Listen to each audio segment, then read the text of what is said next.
So you get the hint when people just don't like want you around, right? Like you'll get it. Like you one of them. If you don't want me around, I won't be around, right? Yeah, that's why I try to stay away from places that I'm not. So why don't you stay off Instagram?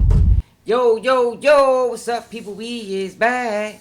Another day on Keep It G News. Now, before I get in this video, let me take my glasses off first. Make sure y'all subscribe to the channel, like the video. If you can, donate to the channel. I told y'all my situation. YouTube didn't demonetize me. But one way or another, the show must go on. But today we's talking about Funny Marco, man. Now, what y'all just watched was a clip from the deal that Funny Marco had with Breakbeat Media. Very funny show. I know, I thought it was hilarious, but I'm sure if I'm not the only one, people was wondering what happened to the show. You know, because it seemed like everything was rolling, all systems was a go, and then it just stopped. Well, today we got some clarity, because come to find out, Funny Marco and Breakbeat Media is in litigation because they saying that Funny Marco broke its contract. Popular social media podcaster Funny Marco is now facing a $6 million lawsuit from the company that helped him launch his podcast, with the company claiming he went on a campaign to destroy their reputation in an effort to get paid more. The suit was filed on Tuesday by Breakbeat Media and veteran publisher Dave Mays, creator of the Source magazine. According to legal documents obtained by TMZ Hip Hop, Marco and Breakbeat struck a deal in August 2021 to host his content on their YouTube channel. But following a runaway success of the channel, beginning with Boosie Badass interview they paid $15K for, the company claims Marco breached his own contract numerous occasions in an attempt to get more money out of the company. Breakbeat says it caved to many of Marco's demands to incorporate his Cornbread TV brand into the mix, and even gave him 35% of the revenue and rights to the production.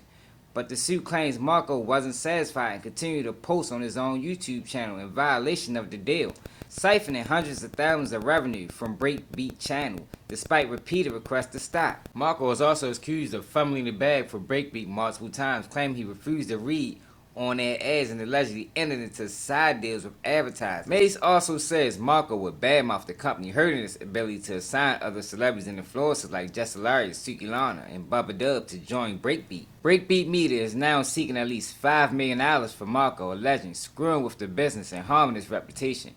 And Mays is seeking $1 million for damages to his character. They also want to stop Marco from disparaging them on social media and elsewhere, and block Marco from creating any new podcasts until he fulfills his obligation under the deal. Now I'm gonna say this, man. I don't know who right and who wrong in this situation. I know if you sign a contract, you are supposed to abide by all the rules in the contract, and the way this article is written up, it looked like to me Breakbeat Media tried to make any adjustments they needed to make to the contract to make Funny Marco happy, but he wasn't happy. You know, he still was posting on his Instagram, he still was posting on his YouTube channel, and they looked at that like he was stealing revenue. Now look, maybe the deal wasn't fair to him, you know, maybe, you know what I mean? There's no telling. But I'm gonna tell you this, I think those guys need to figure that out, man, because that was a heck of a show, man, and I thought that show was gonna go very far if they kept going and they pushed and had more seasons. Now, I ain't really on the boat of Sukihana. I don't know what they wanted to do with her. I'm kind of glad that fell through, because we don't need more Sukihana on the internet. And people can hate it or love it. I'm just being real. Bad representation of black women. Terrible representation for our children. We don't need it. So I'm kind of glad that fell through.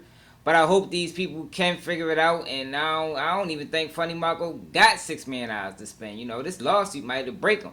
But whole idea of the East-West and everything that happened, there's so many layers, to that. But one of the narratives that I want to make sure gets, corrected is, people kind of try to blame the Source, like this whole East-West thing started at the Source Awards that night with the Suge and the Puffy stuff. But I mean, the East-West thing as a whole in hip-hop goes back to the late 80s, okay? The Ghetto Boys and other people were making songs basically, saying, fuck New York, y'all don't play our music, y'all don't give us no respect. Now that's the guy the article referenced as to Funny Marco assassinating his character. I think his character is assassinated enough. Straight up. I don't think nobody needs to do anything to his character to assassinate it. Just my opinion. You feel me? But let me know how y'all feel about this in the comments. Like I said, this is Keep It G News. Donate to the channel if you can. You understand? YouTube is not paying me right now. Shit, I think I'm in litigation with YouTube. Straight up. Whatever how y'all feel about the comments, this is Keep It G News. Hopefully YouTube do the right thing and monetize my channel again. But if not, we still rolling because the show must go on. You be dreaming about your dreams. I be living out my nightmares. I be missing out in bed. The other night she was right there. I be lurking with my bros. I be crying with my mom.